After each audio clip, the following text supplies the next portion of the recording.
Hackerini e hackerini, oggi siamo qui, spero che mi state sentendo, che sapete l'ansia, va bene? Siamo qui con Daniele, che è un security researcher e ha oltre 10 anni di lavoro nel settore della sicurezza informatica, ha un percorso da autodidatta, quindi visto che me lo chiedete sempre di questo percorso, chi meglio di lui ci può dire qualcosa di in più. È partito da programmazione, ma adesso sta facendo offensive security, quindi ricercatore. E non solo, io ti trovo tipo dappertutto, perché mi è capitato di trovarti anche nella repository di Frida, che cercavo cose. E non lo so se ti sei bloccato per colpa mia. No, cioè, non so, io ti vedo tranquillamente. No, in realtà sei bloccato. Ok. No, adesso No. ti vedo. Ok. Non lo so se è colpa mia. Vabbè, io parlo. Vai. Ditemi voi in chat. E niente, ti dicevo, ti ho trovato su Frida, ma anche su Hack the Box. Hai fatto anche box su Hack the Box. E insomma, poi hai fatto anche CVE, quindi insomma, sei proprio un pro, o come dicono in chat, una leggenda. Diciamo, mi piace cercare di lasciare un segno anche minimo, mi piace lasciarli un Vedi. po' qua e là. Quindi sì, ho fatto, come dicevi tu, appunto diversi lavori con Frida, con Ole, che è il ragazzo appunto che ha sviluppato Frida, Mhm. diverse CVE pubblicate e quant'altro. Anche macchine hack the box, tipo Smasher e Smasher 2, per chi se le ricorda, più che Insane. giocate, che Che erano erano insane. insane. Diciamo sono state quelle lì le prime macchine hack the box che hanno introdotto realmente le challenge pawn direttamente Mhm. su hack the box, perché prima erano tutte vulnerabilità web, misconfiguration anche molto complesse, però effettivamente mi ricordo non c'era mai stata una macchina, diciamo, che esploitasse poi una vulnerabilità che richiedesse, diciamo, l'utilizzo di un debugger per essere sfruttata, no? Quindi è stato un po' anche per me una rivoluzione nel creare questa cosa per Hack the Box, però alla fine è stata vista bene nonostante i molteplici bug che c'erano e le unintended ways diciamo, per risolvere la challenge, purtroppo, però è stata sicuramente molto apprezzata. Allora, ti devo dire che ti sei bloccato. Forse è la tua rete.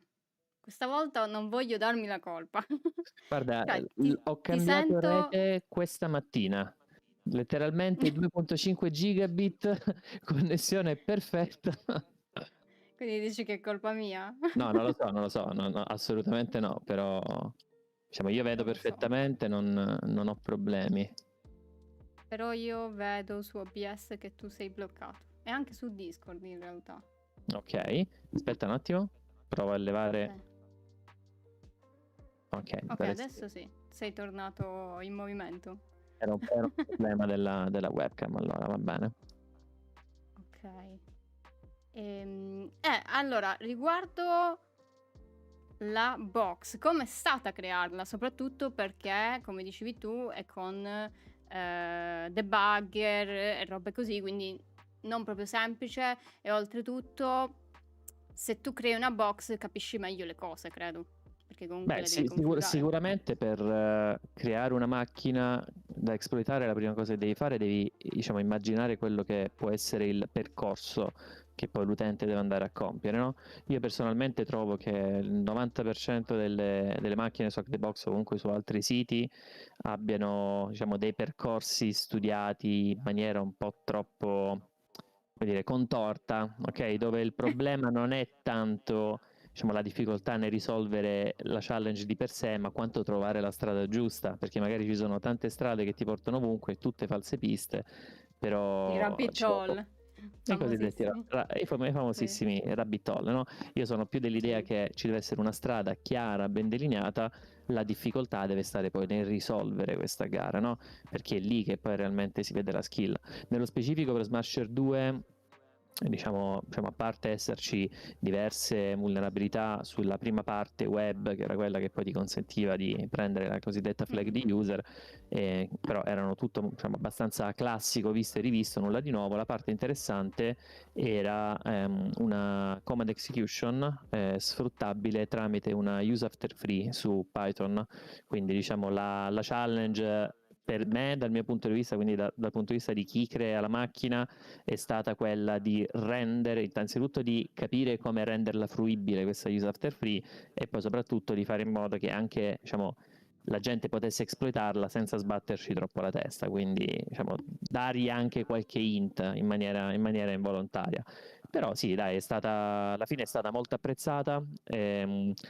C'è stata purtroppo una Nintendo Way che mi ha fatto anche molto piacere, che la gente ha trovato, Ok. perché alla fine, diciamo, l'hacking è anche quello, no? È anche trovare le Sì, cose che magari lo sviluppatore si è dimenticato, quindi c'è chi l'ha risolta in maniera corretta, c'è chi l'ha risolta con Nintendo Way, però sicuramente sono stati molto bravi entrambi, ecco.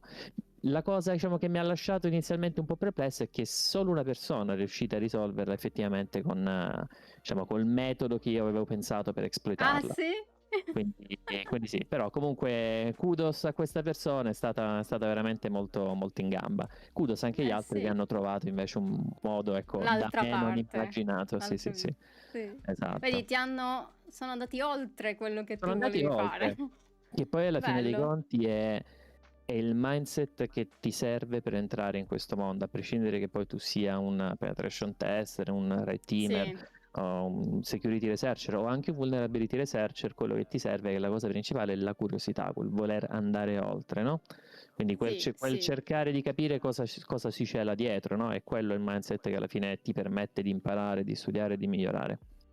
Sì, questo è vero, è vero. Ed è per questo che adesso ti chiedo, tu come hai iniziato? Perché, cioè, i nostri Io... percorsi sono un po' diversi Sì, sì, sì. e ogni volta, come dicevo, mi chiedono anche, perché molte persone magari non vogliono fare l'università e li capisco, nel senso perché comunque ci sono materie, cioè Io sono dalla l'università loro parte, comunque... sinceramente. Quindi se non volete fare l'università, non vi sto consigliando di non farla, assolutamente no, eh. Però sono dalla Vabbè. vostra parte, vi capisco, ecco. Però, cioè, no, ma li capisco anch'io in realtà perché, cioè, ci sta che una persona non vuole studiare magari materie diverse. Però quello che io dico sempre è che comunque ti dà quel mindset, come dicevi anche tu, Esatto, che può aiutare. esatto, Quindi, però, esattamente. tu come hai iniziato? Allora, io se dovessi ragionare su come ho iniziato, direi che ci sono stati due inizi nella mia carriera. Uno avvenuto veramente in tenera età, parliamo intorno ai 12-13 anni, quindi verso quell'età, dove mi ricordo ancora che io sul banco di scuola, anziché fare i compiti, scrivevo le pagine di fake login in PHP, proprio con Ah, bello. carta e penna, proprio vecchio stile, perché giustamente il cellulare era qualcosa che Vabbè, diciamo, non si aveva ancora, no? Quindi carta e siamo penna, vintage. Diciamo che siamo vintage. esatto, e ti scrivevi le pagine in fake login in PHP. Poi l'altro inizio invece è stato un po' più in là, verso i 16 anni, e devo dire ho iniziato perché io, da grande appassionato di videogiochi, mi sono anche interessato di come poi si potessero modificare questi videogiochi per ottenere dei vantaggi, no? I cosiddetti cheat. Mhm. E quello lì è stato un inizio perché, tra virgolette, richiede delle competenze e delle capacità che vanno anche un po' oltre la semplice programmazione, quindi capire come funziona internamente il gioco, iniziarsi a interessare un minimo di reversing, capire come funzionano le DirectX, le librerie grafiche, no? Quindi, diciamo, da lì, quindi dalla passione per i videogiochi, poi si è trasformata in passione per quella che era la sicurezza dei videogiochi e quindi come la si potesse poi bypassare, ovvero fare i cheat, e successivamente in quello che è poi la sicurezza in generale, sicurezza offensiva. Quindi, diciamo, sono stati questi due gli inizi principali, penso, nel mio caso. Ma poi come hai continuato? Cioè, Poi, diciamo, il continuo è stato quasi automatico, nel senso che è diventata una passione, no? Quindi ho fatto mhm. di quello che era un hobby la mia passione, e ragazzi, non c'è scorciatoia, cioè vi dovete chiudere. Io dal mio canto ti dico, ho Oh no. rinunciato magari a tanta normalità di un ragazzino della mia età per studiare. Avevo gli amici che andavano fuori a giocare a pallone e io stavo al PC. È, diciamo, un compromesso, no? Secondo me è un compromesso. Studi e sicuramente impari. Poi all'epoca c'è anche da dire che le risorse su internet non erano quelle che ci sono Mhm. oggi. Oggi qualsiasi argomento tu cerchi lo trovi. All'epoca si studiava anche molto dai libri. Appunto, io mi ricordo che per imparare il PHP io avevo la mia Bibbia di PHP, 1000 pagine di libro Madonna. in formato semitascabile. Quel libro si è fatto tutti gli anni di scuola con me, sempre nello zaino. All'epoca si usavano molti libri, oggi è molto più semplice, oggi c'hai risorse ovunque, con l'intelligenza artificiale anche fare riassunti di argomenti è diventato, diciamo, molto più semplice, diciamo, la conoscenza è più alla portata di tutti rispetto a tempo fa. Però adesso c'è troppo, secondo me, quindi uno rischia di Adesso c'è perdersi. troppo, nel senso che l'abilità non sta più tanto nel trovare le informazioni come poteva essere prima, ma sta nel saper discernere poi effettivamente cosa ti serve e cosa non ti serve, che per assurdo è più semplice, perché tu, diciamo, all'epoca sapevi che quello che trovavi effettivamente così era, Era così, corrispondeva a sì. realtà. Oggi trovi la qualunque, tra cose non aggiornate, cosiddette AI slop, effettivamente roba scritta da AI non verificata, purtroppo c'è questo problema. Quindi l'abilità poi dove sta? Sta nel leggere e poi mettere in pratica effettivamente, diciamo, ti rendi conto che magari la verità sta un po' nel mezzo, quindi tra ciò che c'è scritto e ciò che tu testi personalmente mettendo in pratica, ti rendi conto che magari ci saranno sempre delle piccole differenze, quindi è quello che poi ti fa crescere oggi. Però sì, come dici tu, c'è tanta informazione, il che è un bene da una parte e un male anche dall'altra, purtroppo. Ma invece, cioè, come hai iniziato a lavorare? Perché comunque una cosa che viene chiesta sempre è il fatto di come viene vista una persona senza una laurea. Diciamo, per me la Esatto, laurea comunque è stato un po' anche un qualcosa in più che avevo, nonostante io non l'avessi fatta nella sicurezza vera e propria, ma in informatica. Però comunque alcune aziende mi hanno comunque assunto nonostante io non avessi fatto security, proprio security, no? Quindi per te com'è stato? Cioè, come si può dimostrare che tu le cose le sai, effettivamente? Allora, come tu sai, io ho iniziato come sviluppatore, quindi io non Sì. ho iniziato nella sicurezza.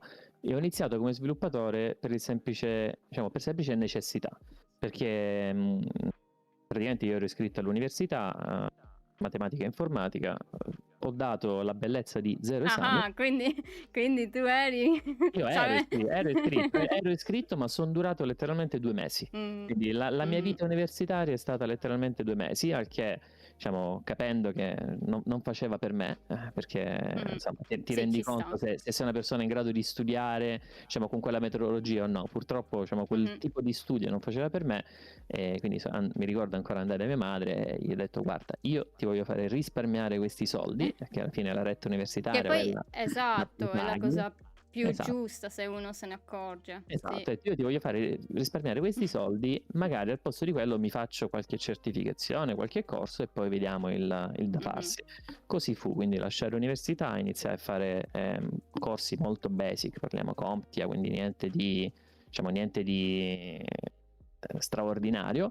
Dopodiché ho avuto l'opportunità di trasferirmi a Roma per andare a frequentare un corso di specializzazione, una sorta di, chiamiamolo master, dell'ELIS, che è una scuola di specializzazione, e questa scuola di specializzazione ha la particolarità che mette praticamente in contatto giovani e aziende, quindi loro nel loro pacchetto di corso ti garantiscono 10 colloqui con 10 aziende, il che è una cosa che al giorno d'oggi, diciamo, quasi nessuno riesce a fare, no? Quindi, diciamo, Sì. sentendo questa notizia, come madre ci siamo lanciati subito su questo corso, quindi io mi sono trasferito a Roma, ho fatto questi 6 mesi di corso, e questi 6 mesi dove ovviamente loro ti formavano sia sullo sviluppo, in questo caso in Java, ma sia ti formavano anche proprio da un punto di vista di soft skill, no? Quindi come presentarti, come parlare, come fare un curriculum, come si sostiene un colloquio e quant'altro, che sono cose che, voglio dire, a un ragazzo di 18 anni, 19 anni, nessuno ti insegna, quindi sono cose che tu devi imparare sulla tua pelle. Invece io ho avuto questa fortuna poi di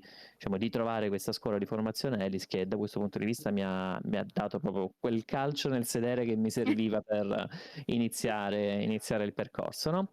E ovviamente tra le 10 aziende con cui feci il colloquio c'è stata anche la mia prima azienda con cui poi ho iniziato come programmatore Java, quindi mi ricordo ancora, feci il Mhm. colloquio con loro, un colloquio ovviamente molto basic, io ragazzino senza esperienza, Vabbè, quindi ci perfetto sta. capro espiatorio da sfruttare e spolpare fino alla Oh fine. no, oh Però no. vabbè, bisognava iniziare da qualche parte, quindi insomma ci si rimbocca le maniche e si inizia senza tanti problemi.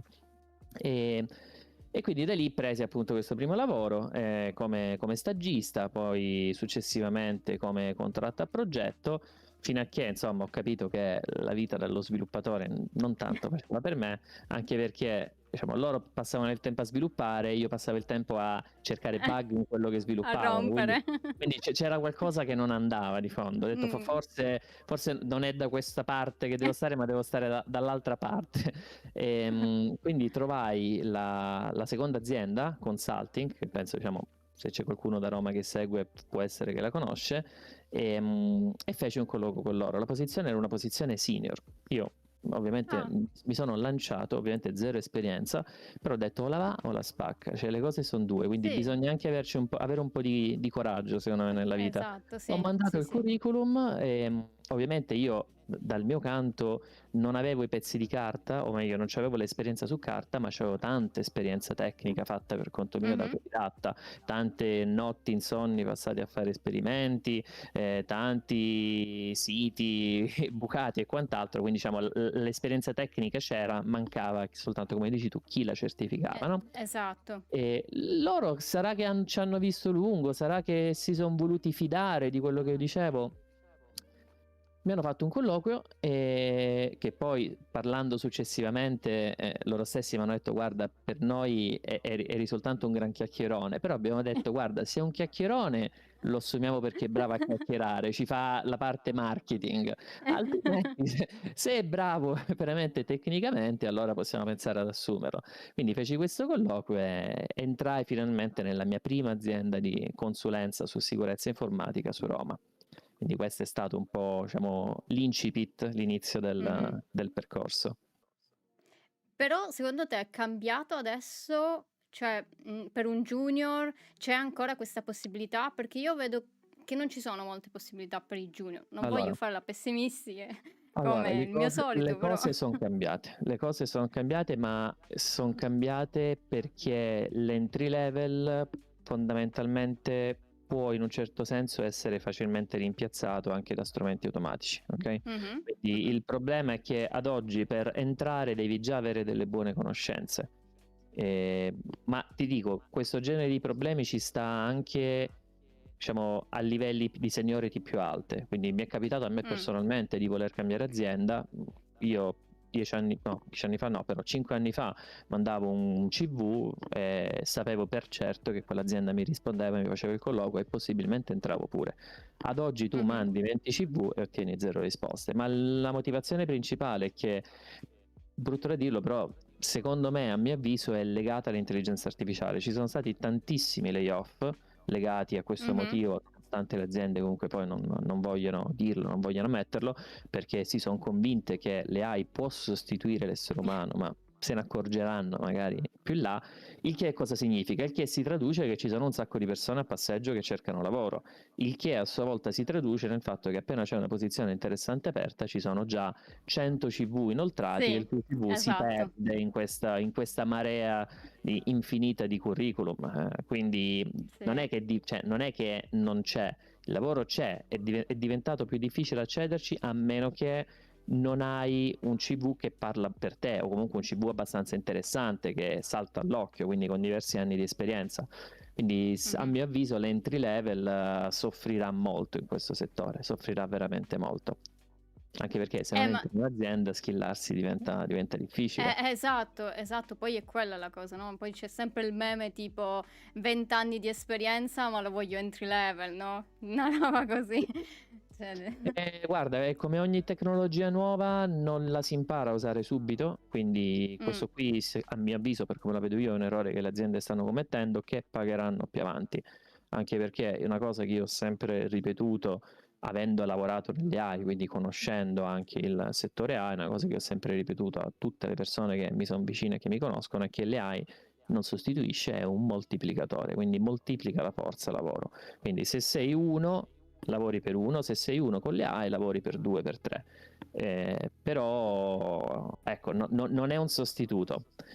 Vedo un'affermazione Sì. che ha fatto Lucio, che dice infatti alcuni CPU vengono scelti con le AI in alcune aziende. Sì, purtroppo sì, e ti dirò di più, questi strumenti detti ATS non funzionano. Mi è capitato di vedere spesso e volentieri posizioni che magari avevano delle posizioni, dei requirements per posizioni geografiche specifiche, tipo ad esempio una posizione di lavoro solamente in US o in Canada, no? Poi magari si presentava il candidato che veniva, facciamo finta, da Washington, e le AI lo scartava perché pensava non fosse in America. Quindi mi è capitato anche di vedere queste cose, purtroppo. Quindi il problema è che Oddio. c'è la rincorsa a questi tool, ma poi effettivamente funzionano, boh, è da vedere.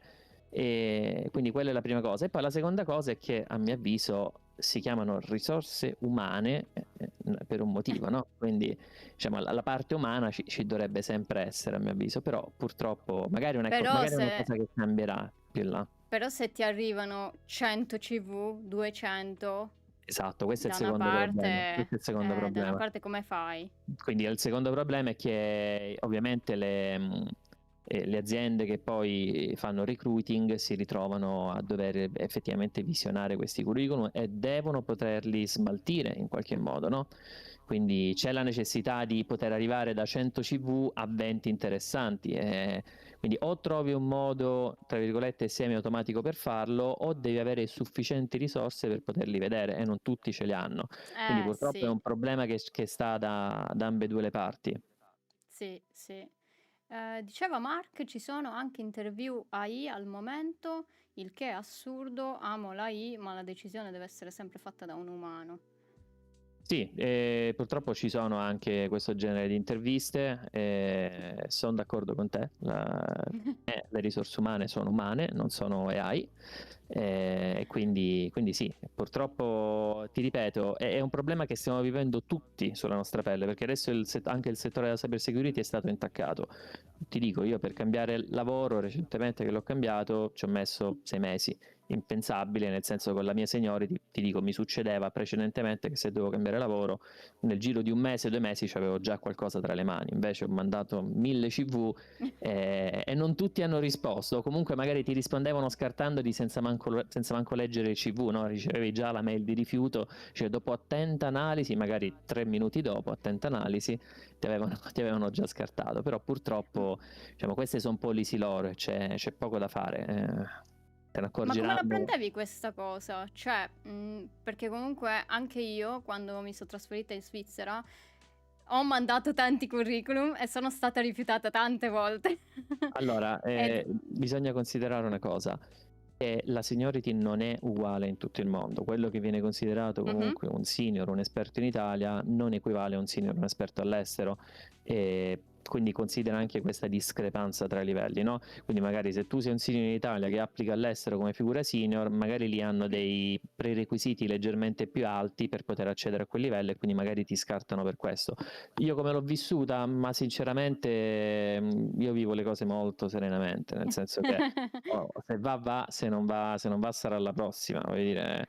Alla fine sono dell'idea, cioè alla fine ho sempre avuto fortuna nella vita, ho sempre avuto naso per le cose, quindi non mi sono mai disperato. Vuol dire che non era quella, sarà la prossima, pazienza. Bello, dovrei avere un po' questa mentalità.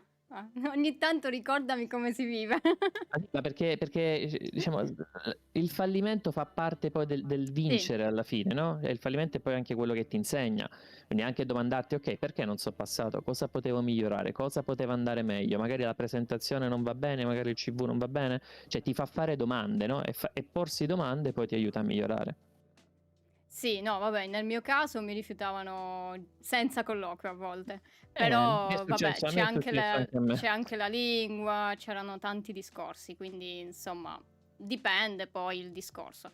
Certo. Però sì, i colloqui che mi sono andati male me li ricordo e mi hanno insegnato tante cose, quindi sì, la penso come te in questo caso, diciamo. Chiaro, certo. Ehm, Però diciamo mi ricordo più quelli falliti che non quelli che Vabbè, ho ma passato. quelli falliti te li devi ricordare, secondo me, perché Sì, sono sì, quelli che sì, ti sì. insegnano. È proprio lì dove Mh. hai sbagliato che magari poi devi migliorare qualcosa, tralasciando ovviamente quell'altra categoria dove ti rispondono già dicendoti no senza manco dare un occhio al CV, quelli purtroppo non insegnano Sì, nulla, vabbè, quelli non è si una può fare perdita di niente. tempo da ambedue i lati e basta, lo sappiamo. Sì. Però riguardo l'intelligenza artificiale, allora, nel tuo lavoro la usi? Cambia qualcosa o, Allora, è troppo presto? Non so. bisogna fare un po' di chiarezza, perché ovviamente ad oggi ci sono tante intelligenze artificiali, Mh-mh, ci mh-mh. sono tanti modelli, c'è l'AI generativa, c'è di tutto in giro, quindi oggi parlare di AI è un po' troppo generico. Parliamo magari Generico, sì. di LLM, che è ciò che tutti oggi utilizzano, tutti abbiamo utilizzato OpenAI con Codex, Mh-mh, Cloud Code mh-mh. con Anthropic e quant'altro. Allora, secondo me le AI sicuramente sta cambiando il modo di lavorare, quindi sicuramente ha avuto un impatto molto forte. La sta cambiando in meglio? Per certe cose sì, per altre no. Nel campo mio della cyber security sicuramente viene utilizzata tantissimo, ti basta pensare a quello che è appena successo letteralmente oggi e domani, e succederà anche domani, ovvero il Pwn to Own a Berlino. Basta pensare che ci sono state talmente tante submission di vulnerabilità che molti le hanno dovute rifiutare, hanno letteralmente detto: ragazzi, mi dispiace, non possiamo farvi partecipare, abbiamo troppe submission. Quindi effettivamente qualcosa sta cambiando e parliamo di zero day con Mh-mh. severity molto alte, anche Alte. vulnerabilità critiche su prodotti utilizzati tutto il mondo da tantissimi utenti, no?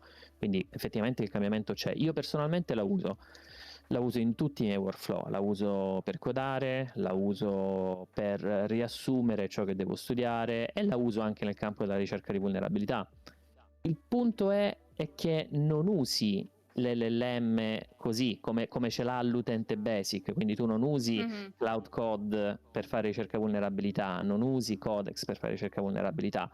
Quello che effettivamente si usa sono degli scaffolding attorno a questi strumenti, quindi tu ti crei il tuo agente custom che poi dietro le quinte usa il modello di GPT-5.5 o Opus 4.6, perché 4.7 lasciamolo stare proprio, e usi Opus 4.6 e effettivamente poi ti costruisci tu il tuo agent per fare ricerca vulnerabilità.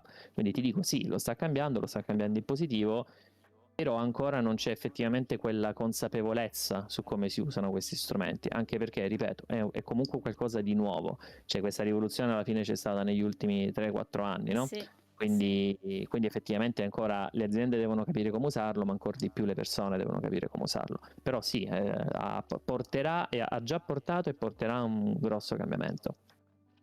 Però hai detto bene, cioè le persone devono imparare a usarlo, no, perché si parlava anche ieri di Mythos e tutta la roba, tutto l'hype che c'è intorno. Quelle hype, ragazzi. Anche Sì. GPT, anche chat Sì, sì, GPT-2 sì, sì. era così forte da non poterlo rilasciare. Poi delle 273 vulnerabilità trovate, se ti vai a vedere effettivamente quante sono state patchate 2, perché tutto il resto alla fine erano vulnerabilità, sì, ma erano più roba di correctness, quindi che magari in quel contesto avevano una severity molto bassa su quel Mh-mh. prodotto, ok? Quindi erano Mh-mh. più roba, chiamiamola così, informativa, se proprio vogliamo vederla.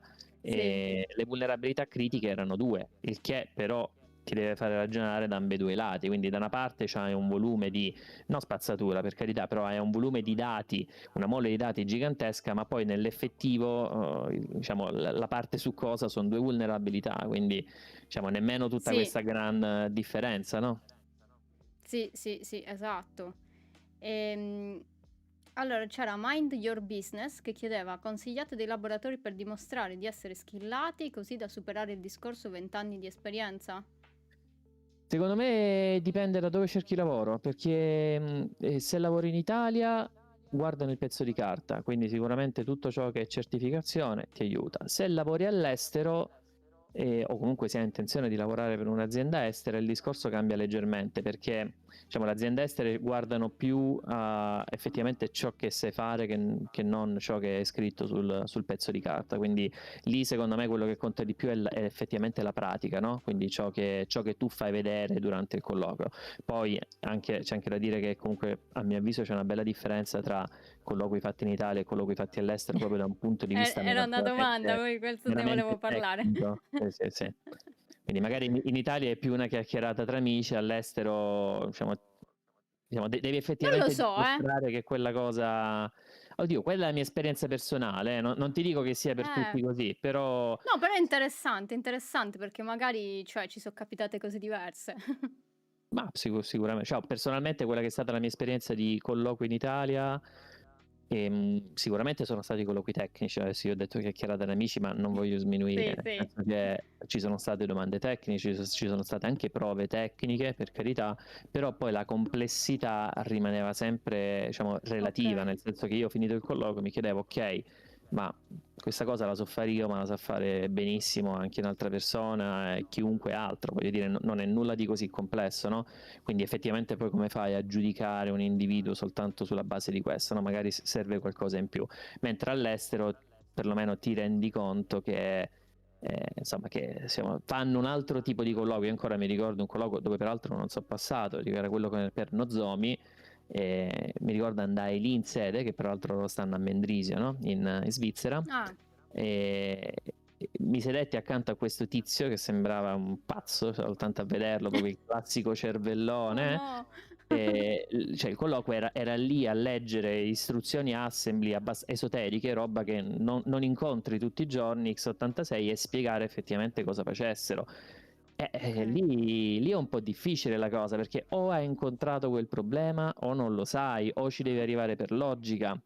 Quindi non è la stessa cosa magari di fare la semplice domandina tecnica, cioè lì devi dimostrare comunque una conoscenza su quello che è l'instruction set x86, diciamo abbastanza approfondita. Mh-mh. E secondo me non è la stessa cosa, ecco, secondo me c'è proprio una grande differenza a livello proprio tecnico, per quanto riguarda i colloqui. Però, ripeto, quella è la mia personale esperienza. Sì, sì, sì, sì, certo. Però è interessante perché io ho avuto colloqui sia in Italia e sia, diciamo, adesso in Svizzera, che comunque sono stati, diciamo, tecnici. Però forse per il web è un po' diverso perché cioè dipende, a volte sono andati molto nel profondo e lì, diciamo, dovevi avere una Ma conoscenza un po' più profonda. dipende sempre da cosa fai, secondo me, Sì, nel senso che un conto è sì, fare un colloquio per un pentester, un conto è fare un colloquio come vulnerability researcher. esatto, Eh, sì. sono due lavori fondamentalmente differenti. Se fai un colloquio come pentester, magari ti puoi aspettare tutta una serie di domande su tutta la parte web, ovviamente è andando molto in profondità, dove quindi devi conoscere le cose, così come ti puoi aspettare domande, se sei un red teamer sulla parte magari Active Directory, se fai cloud su tutta la parte AWS, eccetera, eccetera, no? Un po' diverso è il discorso, diciamo, del tipo di colloqui che si fanno quando ambisci una Mh-mh. figura come il vulnerability researcher, perché quelli sono più colloqui, diciamo, mirati effettivamente a testare quelle che sono le tue capacità di ragionamento, le tue capacità di trovare vulnerabilità. Io ancora mi ricordo il colloquio che feci con Blue Frost Security. Adesso, diciamo, ha cambiato il nome l'azienda, però loro erano Ah, praticamente l'azienda che organizzava l'Offensicon. Il colloquio consisteva nel trovare praticamente quasi uno zero day, chiamiamolo così. Quindi okay, loro okay. ti davano due versioni di Windows, ultimissima versione, quindi patch appena rilasciate, e ti dicevano in questa versione c'era un bug, in questa è stata patchata, trova il bug, esploitalo.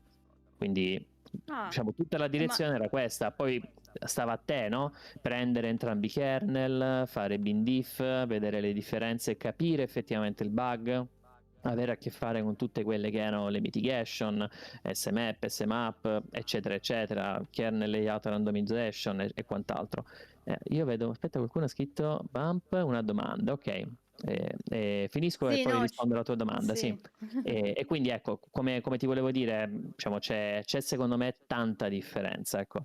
Però dipende anche Mh. molto dalla posizione a cui ambisci. Ora io Sì, e anche forse personalmente... dalla seniority. Dalla magari. seniority, sì, dalla posizione acquisition, dalla seniority, da dove fai il colloquio e boh, poi non lo so, ti ripeto, io i colloqui che ho fatto in Italia risalgono comunque a diversi anni fa, perché ormai sono Ah, diversi anni che non lavoro più ok. per aziende italiane, quindi magari, ecco, magari sono cambiati da questo punto di vista, quindi non saprei proprio dirti, ecco. Vabbè, no, vabbè, ma è comunque esperienza, alla fine ci sta. Poi sì, come dici tu, il mondo cambia, magari adesso è diverso, quindi, boh. Certo, certo. Allora, guarda, rispondo alla domanda su Sì, Twitch sì, che ti hanno vai, vai. fatto. Esperienza su browser exploitation, allora, ho delle esperienze in generale sugli engine JavaScript. Mi ricordo che ho iniziato con l'engine QuickJS, sviluppato peraltro dallo stesso sviluppatore di QEMU. E recentemente, molto recentemente, mi sono lanciato anche sulla browser exploitation, non vuoto, principalmente parliamo di SpiderMonkey, quindi parliamo di tutto il mondo Mozilla. E quindi tutto ciò che poi riguarda, ecco, appunto, capire come funziona il DOM, garbage collector, l'engine.js, eccetera, eccetera, exploitation dei vari processi, perché insomma, come sappiamo tutti ormai, il browser non è più un processo, ci sono sandbox a non finire, processi di rendering, processi ad hoc a parte per il networking e quant'altro, quindi diciamo, è una cosa che sto approfondendo adesso, di recente, e che sicuramente continuerò adesso ad approfondire nei prossimi anni, quindi sì. Sì, sì, troppe sandbox, sono d'accordo con te. Ma infatti cioè, questo qui è un discorso anche estremamente interessante, no? Perché è cambiato il modo in cui si fa anche vulnerability research, no? Perché se noi pensiamo ai vulnerability researcher, no? 10 anni fa trovavi la vulnerabilità, questa vulnerabilità o comunque questa chain di vulnerabilità entrava a far parte poi di uno strumento che tu andavi a fornire a forze dell'ordine o comunque un cliente che poteva usufruire di questi strumenti, e il lavoro finiva lì. Oggi fare vulnerability research è diventato quasi impossibile, infatti ogni tanto mi domando, ma per quanto ancora effettivamente si potrà fare vulnerability research? Non tanto perché ci sono ovviamente bug con le AI, vengono segnalati ogni giorno e vengono patchati, quindi comunque l'asticella si alza ogni giorno, sempre più in alto, no? Quindi diventa sempre più difficile trovare un bug. Dispositivi che oggi usiamo tutti, iOS, Android, browser, hanno raggiunto una complessità e una sicurezza tale Mhm. che non è un lavoro per tutti, quindi non è un qualcosa che tutti possono fare, ci vuole sicuramente tanta competenza, ma ci vuole soprattutto tanto tempo buttato dietro diciamo, per riuscire realmente a capire. E ad oggi le chain, per creare un exploit funzionante, queste chain sono chain che a volte includono anche 5, 6, 7 bug differenti, dove avere un singolo bug patchato ti uccide tutta la chain, quindi fa sì che quello strumento tu non lo puoi più vendere. Quindi bisogna anche un attimo riflettere per quanto ancora questa cosa potrà realmente andare avanti, perché secondo me stiamo arrivando a un punto tale dove diciamo o si apriranno tutta una nuova serie di vulnerabilità dettate dal fatto che la gente inizierà giustamente a codare con le AI e quindi ci saranno dei pattern sempre più noti che vedremo ripetersi, o si arriverà a un livello di complessità tale dove veramente sarà un lavoro di nicchia veramente per pochi. Mm. Scrivono, con questi contratti che le compagnie browser hanno con tutti sti AI, diventa più hard come umano da trovare questi edge case. Però guarda, ti dico una cosa, diventa più difficile, ma dall'altra parte permette ai bug di vivere più a lungo, e ti spiego perché. Perché effettivamente tutti quelli che sono i low hanging fruit, quindi tutte quelle Mhm. vulnerabilità, tra virgolette, semplici da spottare, perché ricordiamoci, le AI trova pattern, non trova vulnerabilità, quindi Sì. la puoi rigirare come vuoi, ma quello lì è un pattern che in un certo senso le AI ha già visto, magari scritto in maniera differente, magari con una logica leggermente differente, ma è un pattern noto, ok? E questo che significa? Significa che se tu trovi qualcosa manualmente, c'è una buona possibilità che quel qualcosa le AI non riesca a trovarla, no? Quindi in un certo senso ti dà una sicurezza in più che quel bug avrà una vita leggermente più lunga, mentre diverso era prima, dove avevi migliaia di vulnerability researcher, tutti che a manella si mettevano a guardare quel prodotto, e vuol dire che ci sono 500 persone che magari non riusciranno a trovarla proprio perché usano le AI. Quindi secondo te persone utilizzano solo le AI e non ci mettono più mano?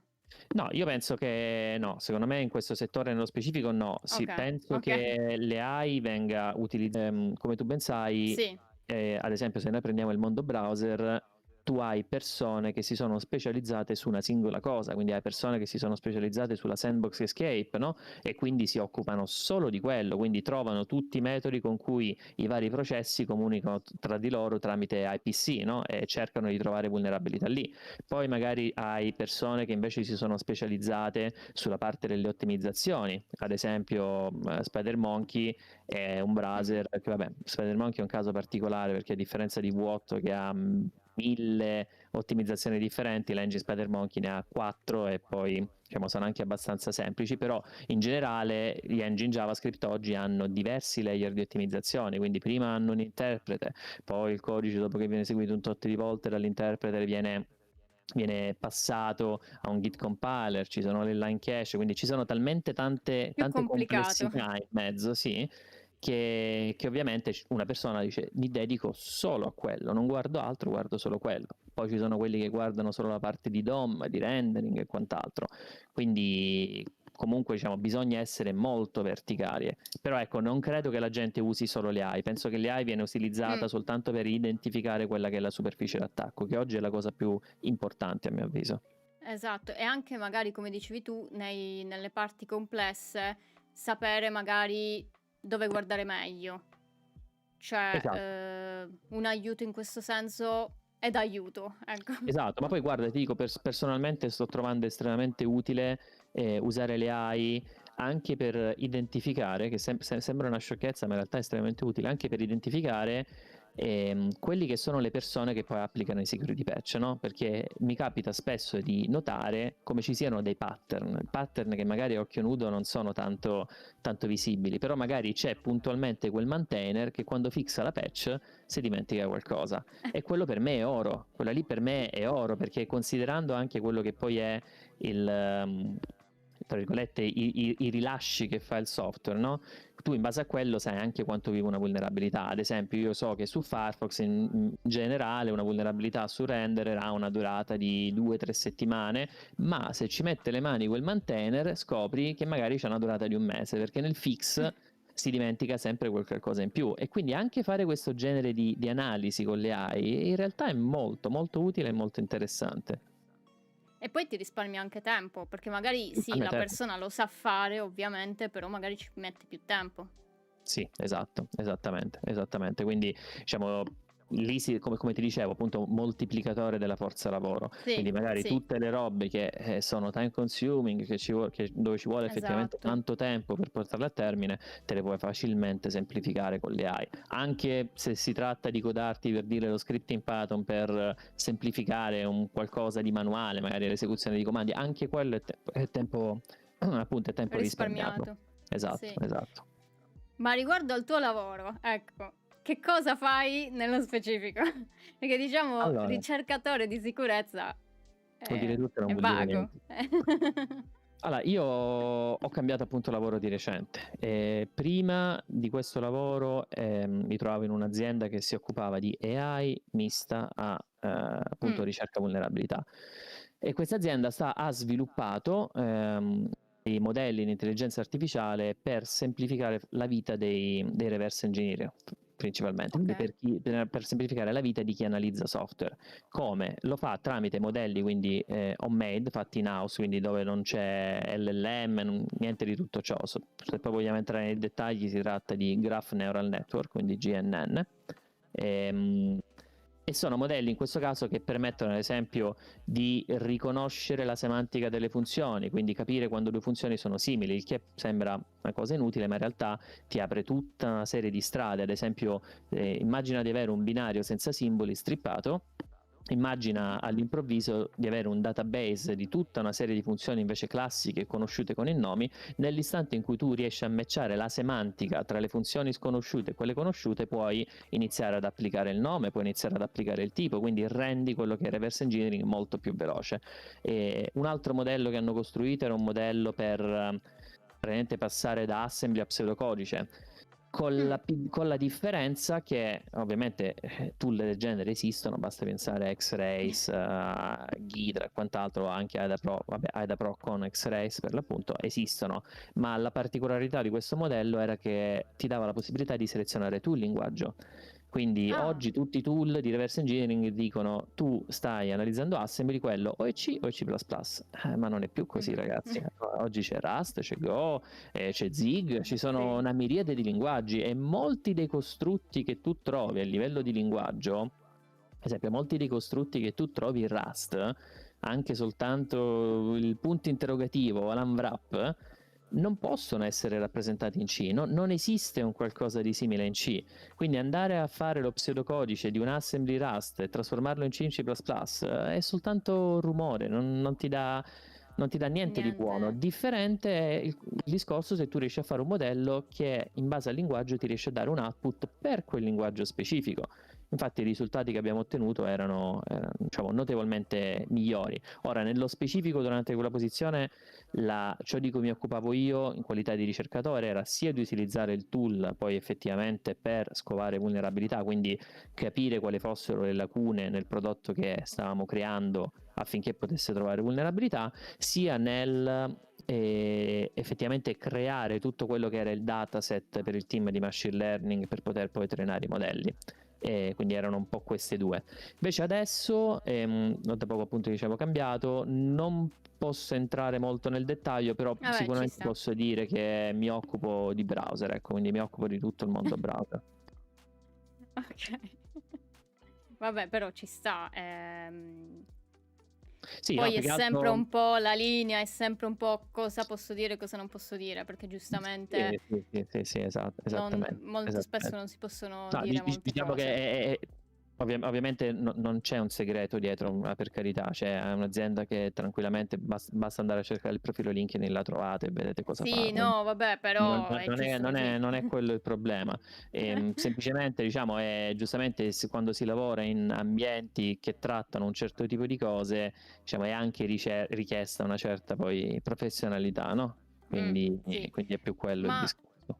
La cosa che ti volevo chiedere, ma come funziona? Cioè, non voglio adesso, magari anche nelle posizioni precedenti, non lo so, però come funziona, nel senso, per esempio in consulenza c'è il cliente, dà un qualcosa e si lavora su quello. Invece in queste aziende, come ricercatore, come funziona? Cioè, chi dà poi quello su cui ricercare, allora, non so. L'input sicuramente te lo dà sempre il cliente. Quindi se tu lavori in queste aziende hai un portfolio di clienti e questi clienti richiedono magari determinati accessi specifici.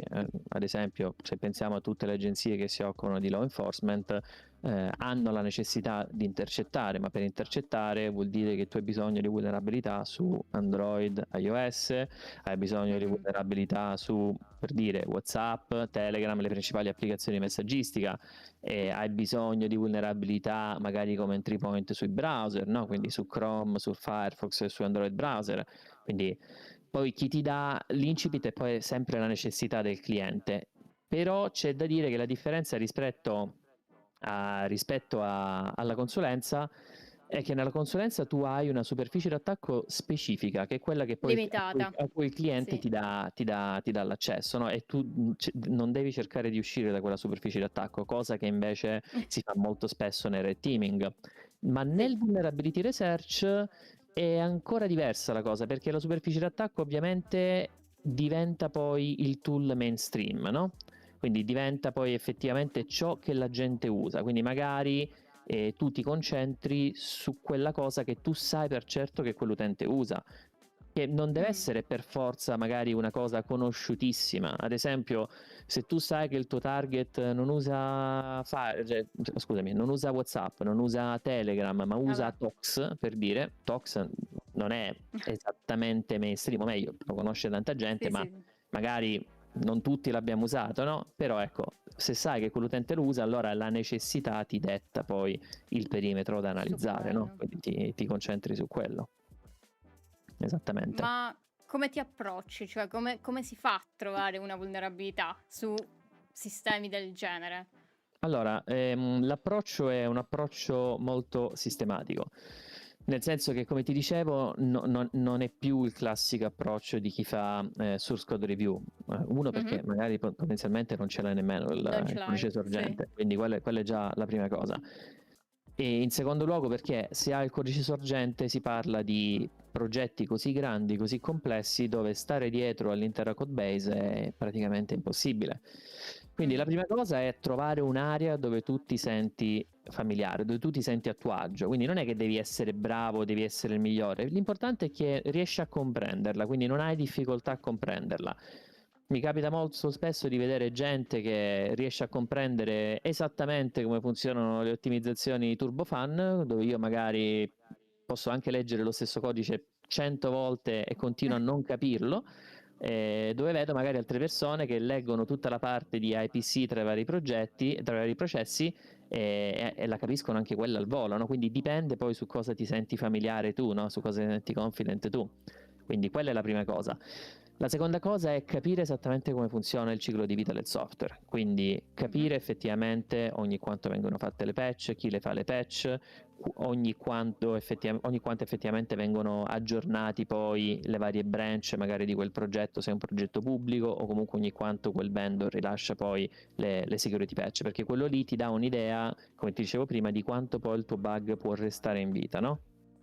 Sempre Ok. considerando che non sei tu l'unica persona che fa ricerca su quella cosa, ci sono migliaia e migliaia di vulnerability researcher che lo fanno, no? Quindi diciamo, è molto importante capire effettivamente poi qual è il ciclo di vita del software. Magari tu hai trovato la vulnerabilità più bella del mondo e il giorno dopo te la patchano, è comunque Oh inutile, no. no? È comunque inutile, quindi quella è un'altra cosa importante. La terza cosa importante è la superficie d'attacco. Ad oggi, almeno su questi tipi di software, identificare la superficie d'attacco è estremamente importante, perché se tu ti concentri su una superficie che è già stata scandagliata da tutti, intanto le Mm. possibilità di trovare qualcosa sono molto basse, quindi la gente cerca sempre di trovare nuove superfici d'attacco, quindi qualcosa che magari non viene aggiornata da tanto tempo, oppure qualche nuova funzionalità che è stata inserita di recente, perché giustamente il codice nuovo porta solitamente bug nuovi. E questo, quindi diciamo, queste sono principalmente le tre cose. Poi per quanto riguarda l'approccio vero e proprio, lì secondo me non c'è tanto da dire, nel Un senso che mondo. è un Ah, approccio, vai, studi, provi, sbagli, impari. È molto, molto così, un loop, no? Un loop ripetitivo. sì, sì. Quindi fai delle prove e vedi cosa funziona, cosa non funziona, sbaglierai e Quello continui. che dico sempre, alla fine Sì. anche nel web non lo sai cosa c'è. Provi, vedi come ti risponde e in caso Sì. capisci se Diciamo, puoi andare avanti oppure esatto, no. la cosa essenziale è fare molte ipotesi, ok? Nel senso, Mhm, chi non si pone domande solitamente non riesce a trovare bug. Quindi la mhm. curiosità nel capire anche come la cosa più semplice poi funziona dietro le quinte è lì che insomma ti può portare a scovare qualcosa di interessante. Ad esempio, pensiamo a quante virtual machine escape, quante VM escape ci sono state col classico Ctrl-C, Ctrl-V, no? Che Sì. era effettivamente la gestione della clipboard in una macchina virtuale. Effettivamente c'è tutta una parte nativa all'interno della macchina virtuale, anche dei driver che si occupano di gestirla, su come copiare i dati, no? Quindi c'è una comunicazione tra host e guest. Quindi voglio dire, anche in cose banali bisogna farsi la domanda, perché poi ti rendi conto che la complessità che ci sta sotto è comunque elevata quando tratti un certo tipo di Mhm. software. Quindi sì, secondo me quello è diciamo, l'approccio Sì, generalmente sì, ci corretto. sta. Sì, sì. Ma quanto tempo vi danno? Cioè, perché comunque non avete un limite, quindi Allora, come funziona? non lavori ad ore, lavori per Ok, obiettivi. Quindi il tuo obiettivo è ok. portare a casa la vulnerabilità. Ovvio Mhm. è che comunque tu sei pagato, quindi tu hai un salario base a prescindere se tu questa vulnerabilità Sì, la chiaro. trovi o non la trovi. Questo significa, si traduce nell'azienda, diciamo, anche in una necessità di fare, diciamo, delle tue skill poi un buon uso, no? Ovviamente non ti Mm. posso tenere fermo un anno a cercare qualcosa Quello. e poi non mi porti risultati. Quindi generalmente questo qui si concorda col vulnerability researcher, quindi in base, diciamo, ovviamente c'è prima una fase di studio diciamo, del target, che può durare 3-4 mesi anche, quindi tu ti prendi, diciamo, tutto il tempo che ti serve. Dopodiché dici, ok, guarda, io su questo target mi sento confidente, dammi un mese, 2 mesi e ti tiro fuori qualcosa, ok? Poi sulla base, ecco, di questo mese, 2 mesi, vedendo come va, poi, diciamo, personalmente noi cerchiamo di fare molto... diciamo, cerchiamo di fare molta share della knowledge interna, no? Quindi magari se tu stai studiando un Ok. qualcosa, fai una presentazione, anche se non hai Condividerla. trovato il bug, fai una presentazione a tutto il team, perché comunque c'è sempre uno scambio di idee, magari è Mm. un qualcosa che a te non ti serve ma all'altro amico tuo gli può servire, no? Quindi diciamo, quello lì è anche molto importante, serve a te a fissare certi concetti in mente e serve in generale al CTO, chi sta sopra di te, a capire che effettivamente stai lavorando e che non ti stai girando i pollici, e serve anche a tutto il team. Quindi è un po' quella la modalità, però diciamo il tempo c'è, il tempo ti prendi quello che è necessario. Quello Diciamo, che ti serve. non si corre su queste cose, su questo tipo di attività non si corre, no. Vabbè, magari può essere più interessante perché poi magari lo capisci effettivamente, cioè standoci poi tanti mesi vai proprio a fondo nel Sì. capire come funziona. Anche perché Quindi o fai così o non trovi bug, fondamentalmente. Non è impensabile buttarsi su un browser ad oggi e sperare di trovare un bug in un mese, o meglio, lo puoi anche sì, fare, ma è fortuna, non è esatto, bravura, non è esatto, skill, sì. ecco. Nel senso, ci puoi anche Sì, riuscire. Nel senso, se sì, lanci un è un po'... pattern e trovi il crash, ok, complimenti, hai avuto Bravo, a fortuna. posto. Sì, sì, sì, è un po' come dicono anche nel bug hunter, no? Nel bug bounty, perché dicono sì, ti può capitare di trovare subito qualcosa e lì magari te lo pagano pure bene, però nella maggior parte dei casi la gente ci sta molto tempo, quindi c'è anche questa cosa di vedere il bug bounty come la miniera d'oro, dipende. Sì. Quindi Sì, sì, vabbè, poi lì diciamo, rispetto a vulnerability researcher ci sono molte più persone che fanno bug bounty, no? Quindi sì, sì, però anche lì, diciamo l'idea poi è un po' di simile, perché comunque in teoria hai tutto il tempo che vuoi finché non ti certo, tolgono il target. certo, Però sì, certo. effettivamente la competizione è molto alta, soprattutto nel web. Esatto, Quindi sì, esatto, sì, sì. sì, sì, assolutamente. Poi, E dimmi, dimmi. no, dico, poi comunque anche lì chi fa bug bounty, solitamente i target sono target comunque molto grossi, molto conosciuti. Non è il Sì, sito di Pinco Pallo che di sicurezza non ne no, sa niente, no, no? Quindi no, anche no, no. lì, diciamo, l'asticella comunque per poter trovare qualcosa è molto elevata. Ecco, non dubito che arriva il novizio e trovi qualcosa così nell'immediato, un XSS o qualcosa di semplice, no. Diciamo, Esatto, non cioè succede. quelli magari succede, Ah, ecco, però roba... sono quelle cose che vengono smaltite subito, no? Appena esce magari il nuovo Sì, programma di sì, bug bounty. esatto. Tutti le trovano, e come dicevi tu, il low fruit. I low hanging fruit, sì, esatto. Sì, esatto. Ehm, E, se ne puoi parlare, non lo so, qual è la cosa più simpatica, divertente che magari hai trovato, che ti ha fatto ridere, non so. Ma divertente... Niente, niente. No, vabbè, ne vedi tante di divertenti.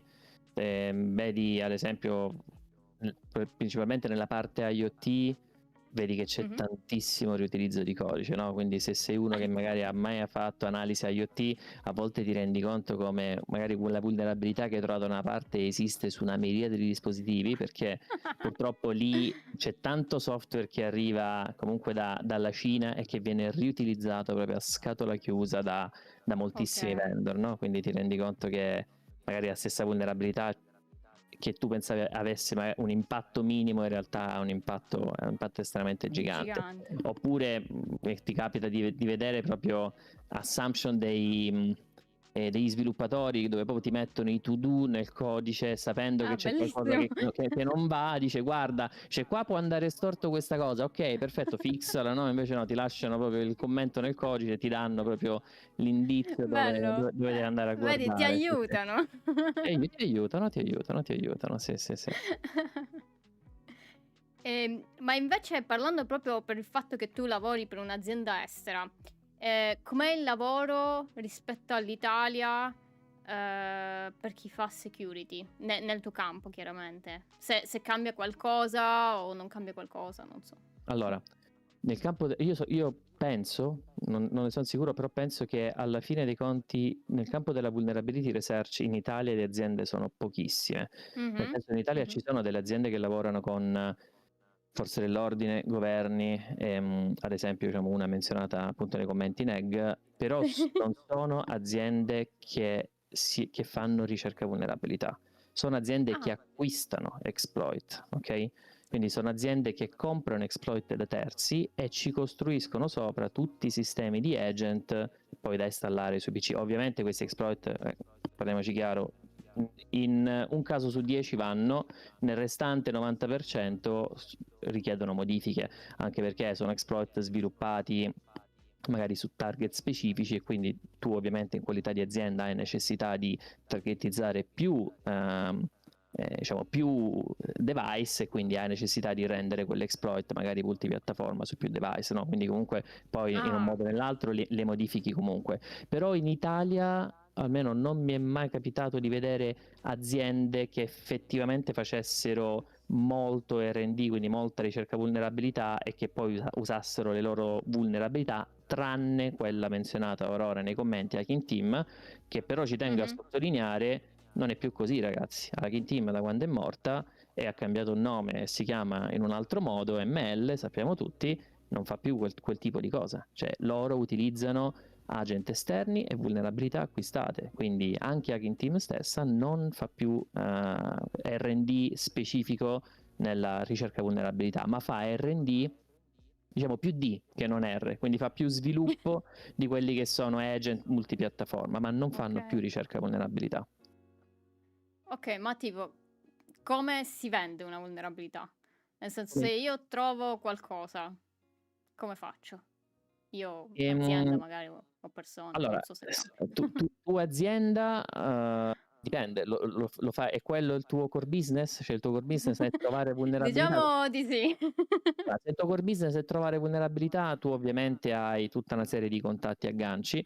In Italia sappiamo benissimo che non si possono vendere vulnerabilità a chiunque, ma se devi vendere queste, chiamiamole col loro nome, armi digitali, devi comunque sempre passare un vaglio, no? Un vaglio che diciamo, spesso e volentieri viene fatto dal governo italiano stesso, che ti dice guarda sì, puoi vendere a quest'altro governo, oppure no, non puoi vendere a quest'altro governo.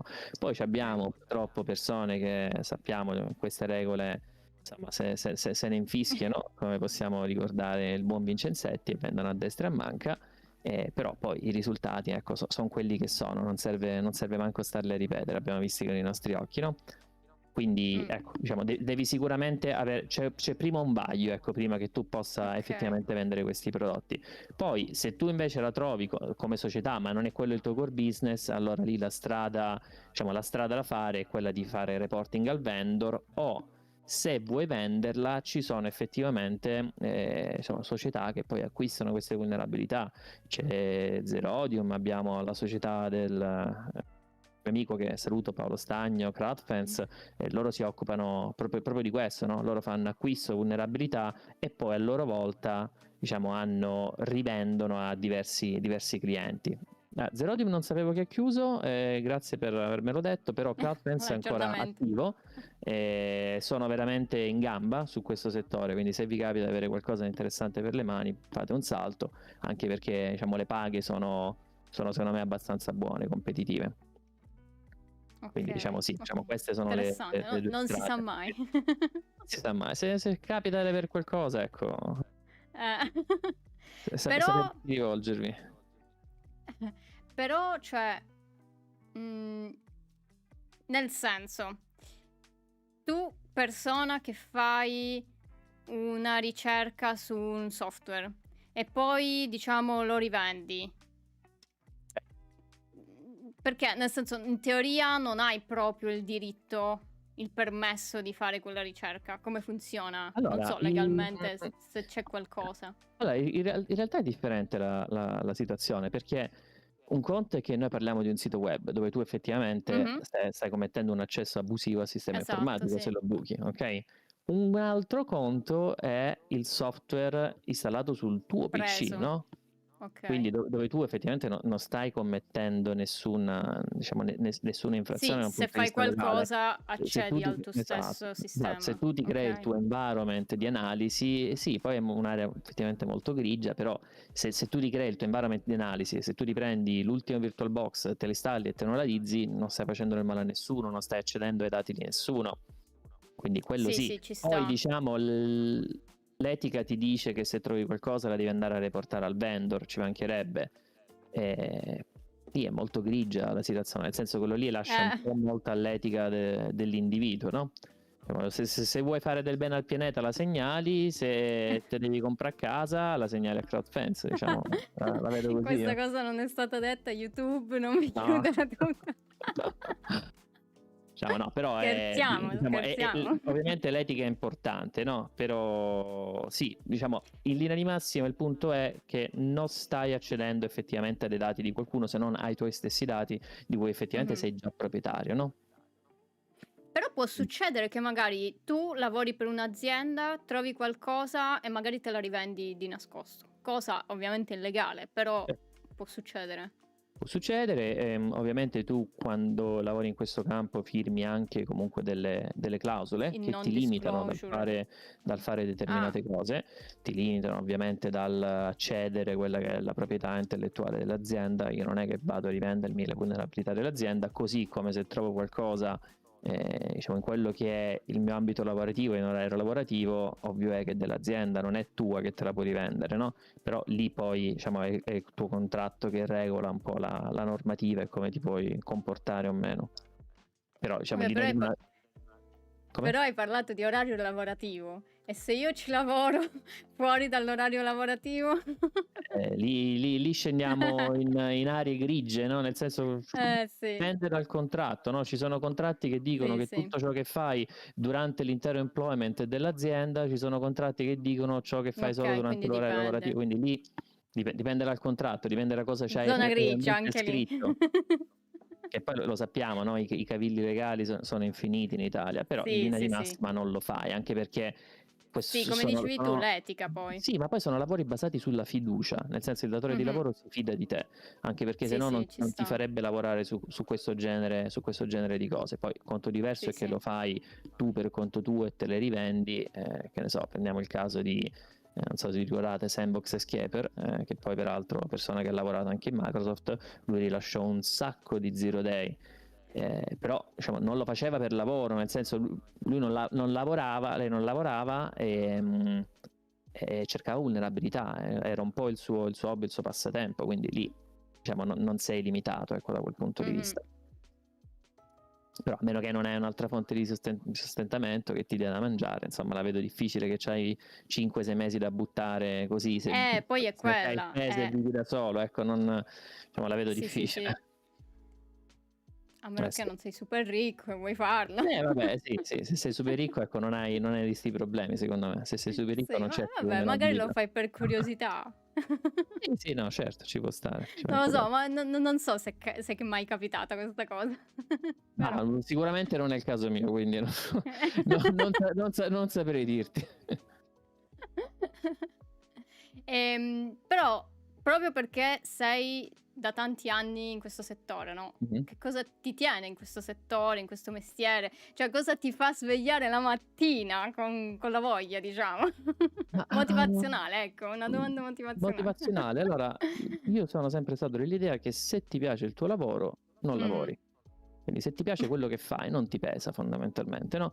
A me quello che faccio mi piace perché è sfidante, perché ti fa mettere in moto il cervello, perché sai che non è una cosa che comunque tutti sanno fare bene, no? Quindi essere bravo significa che comunque ci stai mettendo impegno, no? Quindi e poi vedere i bug arrivare, vedere i risultati arrivare è quello che poi ti fa alzare effettivamente la mattina, no? È ovvio che ci sono momenti up, ci sono momenti down, quindi sicuramente Vabbè, sì. capita i mesi, non il mese, i mesi, anche 6-7 mesi, dove non trovi nulla, quindi capita di demoralizzarsi, però ragazzi fa parte della ricerca. La ricerca non ti assicura un risultato, la ricerca è un processo che può portare un risultato, così come può portare una semplice e mera conoscenza del prodotto, che comunque non è un qualcosa di sprecato, ok? Perché anche se tu spendi 4 mesi a studiare, a lavorare su un prodotto e non trovi nulla, comunque ti sei fatto esperienza su quel prodotto, ok? Quindi secondo me a prescindere è sempre estremamente utile. Poi ovvio è che dipende da come l'affronta ognuno di noi, quindi Sì, quello lì sì, questo sì. conta pure molto. No, però bello, mi piace questa cosa che hai detto del fatto che ehm, non è che trovi sempre tutto, no? Perché molto spesso c'è questa cosa di è tutto fantastico, viene trovato tutto, anche nel bug bounty, no? Si vede gente che trova roba, che si fanno i soldi, però non è proprio così semplice, cioè, come No. dicevi tu, ci sono mesi anche in cui non Sì, trovi sì, niente, ma guarda, quindi la cosa, cioè, ad esempio, una delle cose principali che spesso e volentieri accade è quella di trovare bug e poi arrivare alla conclusione, dopo averci buttato notti insonni, notti di sudore, ti rendi conto che non è exploitabile o comunque che non hai quelli che sono tutti i requisiti per esploitarla. Però è proprio lì che non ti devi demoralizzare, perché ad oggi tutto è una chain, no? Quindi ciò che oggi non è exploitabile lo potrai, magari lo diventerà domani, magari col bug che troverà il tuo collega li potrete cenare insieme e diventerà qualcosa di exploitabile. Quindi nulla è sprecato in questo mondo, cioè tutto fa gola, almeno per come lo vedo io. sì, sì. Ma, ecco, una cosa che m'è venuta in mente, ma, nel tuo lavoro lavori con team o cioè anche prima dicevi comunque c'è questa, knowledge transfer, no, delle presentazioni eccetera, però se magari tu hai una ricerca, sei da solo, con un team, una via di mezzo? Solitamente sono team, ovviamente, team Mh-mh. specializzati magari per prodotto, dove poi all'interno del team ogni singolo individuo è specializzato su un qualcosa di specifico di quel Okay, prodotto. Quindi okay, solitamente è così, poi dipende sempre anche dalla dimensione del team e dalle ci risorse sta. dell'azienda. Ovvio è che se ti puoi permettere un team di 500 ricercatori per dire come NSO non hai tanti problemi, no? Cioè, non ti fai tanti problemi, sai che hai un flusso di vulnerabilità continuo, ma perché hai la Okay. possibilità economica di farlo. Se sei Sì, un'azienda sì. piccolina e te ne puoi permettere 3, allora lì devi un attimo dare anche delle priorità, no? Okay, sì, sì. E niente, ultima domanda. Cosa diresti ad una persona che comunque vuole iniziare a fare o vuole diventare un security researcher o comunque vuole iniziare nel mondo della sicurezza? Così. Bella domanda. E penso che potremmo fare direttamente un'altra live per dirlo, perché c'è proprio Guarda, così tante quando cose da vuoi. dire, così tante cose da dire, ma cercherò di riassumerle in maniera breve e concisa. Sicuramente gli direi non ti demoralizzare perché le sconfitte fanno parte del percorso, quindi vivitele proprio con estrema serenità, perché tutti abbiamo sbagliato, tutti ci siamo passati l'errore che stai commettendo tu adesso, l'hanno commesse migliaia di persone prima di te e se sono arrivate dove sono arrivate è perché hanno commesso quell'errore, quindi tu non sei indietro, sei soltanto una persona che sta seguendo quel percorso, che è il percorso giusto per arrivare a quell'obiettivo. Seconda cosa, ama quello che fai, quindi divertiti, cioè non deve essere, non deve essere pesante, non deve essere uno sfinimento, cioè tu devi finire la giornata di analisi, la giornata di lavoro, la giornata di bug hunting e devi essere soddisfatto, ti deve piacere quello che fai, perché se ti piace quello che fai, stai sereno che i risultati a un certo punto arriveranno, quindi principalmente penso che sono queste le cose. E poi in linea di massima è non esiste un percorso unico per tutti, trova la strada che più ti si addice per te, quindi per quelle che sono poi le tue capacità, perché non tutti apprendiamo nello stesso modo. Quindi Mh-mh. c'è chi apprende magari leggendo una cosa e già la sa al volo, c'è chi ha bisogno di provarla, di sbatterci la testa, di riprovarla 100 volte. Non è semplicemente, non è meno intelligente, ha soltanto un modo di apprendimento differente. E purtroppo, come dicevo, non tutti apprendiamo allo stesso modo, quindi non ti demoralizzare, il fatto che apprendi diversamente non significa che sei indietro, anzi, piuttosto puoi anche avere delle capacità in più, perché vuol dire che ragioni in maniera differente, e poi è anche quello poi il bello di questo settore, no? Che tu ti ritroverai a confrontarti con persone che ragionano in mille modi diversi e quello che per te magari era un problema insuperabile, ti rendi conto che un altro lo supera così in 5 minuti durante una chiacchierata davanti a un caffè. E secondo me poi Sì. anche quello è il bello di questo settore, no? Sì, anche i punti di vista, come dicevi. Magari io vedo una cosa, un'altra persona ne vede un'altra e Esatto, insieme poi nasce qualcosa o magari non nasce niente, non lo so, però esatto. sono punti di vista. Infatti ogni tanto anche con i miei colleghi diciamo, io ho sta cosa potrei farci? E magari quella persona ha un altro punto di vista proprio perché magari tu ci stai 3 ore, sei all'esasperazione con Ma quella poi roba. guarda, io ho capito che c'è gente che è portata per certe cose, quindi bisogna trovare ciò per cui si è portati, ok? Nel senso, il mondo della security in generale è un mondo ampissimo, Sì, vasto. Oggi puoi fare web, puoi fare red teaming, puoi fare vulnerability research, puoi fare exploit development. Ognuno di questi sono lavori differenti. Quindi fanno tutti parte del cappello della security, ma sono lavori differenti. Quindi l'abilità sta nel capire ciò per cui si è portati. Ho visto gente veramente entrare nel panico davanti a una race condition perché magari non riusciva a esploitarla, e ho visto un altro collega esploitarla in 5 minuti. Non è che c'è uno più bravo e uno meno bravo, semplicemente è più portato per quelle cose, perché magari poi il bug logico quella persona non riesce minimamente a sfruttarlo, mentre l'altro sì, no? Quindi bisogna trovare, secondo sì. me, ciò per cui si è portati e si ha affinità. Sì, sì, bello, mi è piaciuto questo finale, guarda, proprio motivazione, me lo risentirò ogni tanto. Assolutamente. Mi è piaciuto. E niente, quindi grazie Daniele, davvero mi ha fatto un Grazie a sacco te. piacere. Volevo raccontarvi una cosa di come ci siamo conosciuti. Raccontiamo che abbiamo giocato ad Among Us e io ti ho ucciso. Eh già. Io ti ho ucciso e avevo vinto quella partita. L'unica partita che ho vinto. L'unica partita che vincerò nella mia vita perché io faccio schifo a giocare, però va bene. Però, no, in realtà c'è una live in cui gioco e lì sono brava. Unico gioco che gioco.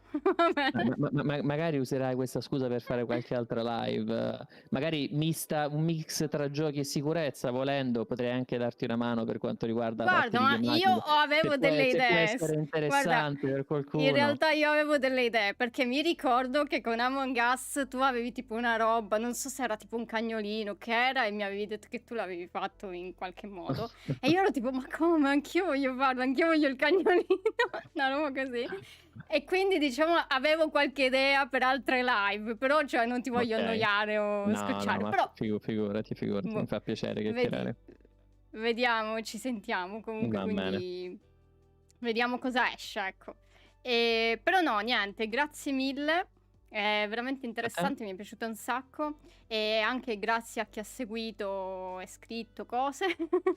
Insomma, E, spero che diciamo, possa esservi arrivato anche qualche spunto. Chiaramente le mie non sono minimamente verità né lo vogliono essere, sono soltanto spunti personali di quella che è stata la mia esperienza, che ovviamente, ripeto, è la mia esperienza e può variare da ciò che viviamo. Diciamo che ognuno di voi vive, però insomma, 4 capelli bianchi in testa ce li ho, diciamo, le ossa me le sono fatte, quindi ecco, magari spero che può essere arrivato anche qualche consiglio, qualche spunto interessante. No, sì, sicuramente secondo me sì, ehm, dal mio punto di vista ovviamente. E comunque sì, cioè il fatto anche di portare persone e di far vedere che comunque le esperienze sono diverse, quello che magari ho fatto io è diverso da quello che fa un'altra persona. E ovviamente io questo l'ho capito dopo. Anche io ero una persona che non pensava alla propria strada e le viveva in maniera terribili, diciamo così. Però con l'esperienza poi ho capito tante cose. Bisogna smettere di paragonarsi, secondo me, perché poi Sì, chi entra sì, in questo settore c'ha sempre proprio la sindrome dell'impostore, no? Che si sente esatto. lui peggiore rispetto agli altri. No, ragazzi, Che non ne non sai funziona così. abbastanza. Esatto, cioè se l'obiettivo è crescere, non bisogna mettersi a paragone cosa so fare io e cosa sanno fare gli altri, bisogna essere curiosi e andare per la propria strada, perché la strada che ognuno di voi segue non è la stessa per tutti, quindi già seguite la vostra, andate avanti fino alla fine e i risultati arriveranno senza alcun dubbio. Sì, sì, esatto, esatto. E per questo mi piaceva anche la cosa motivazionale che dicevi, no? Che comunque è motivazionale, però ha un senso, quindi ci sta. Certo, certo. E quindi niente, grazie a tutti, grazie di nuovo Daniele e vediamo le Grazie a te. prossime live. E niente, buona Grazie. serata a tutti. Ciao, Ciao, grazie. ciao, ciao.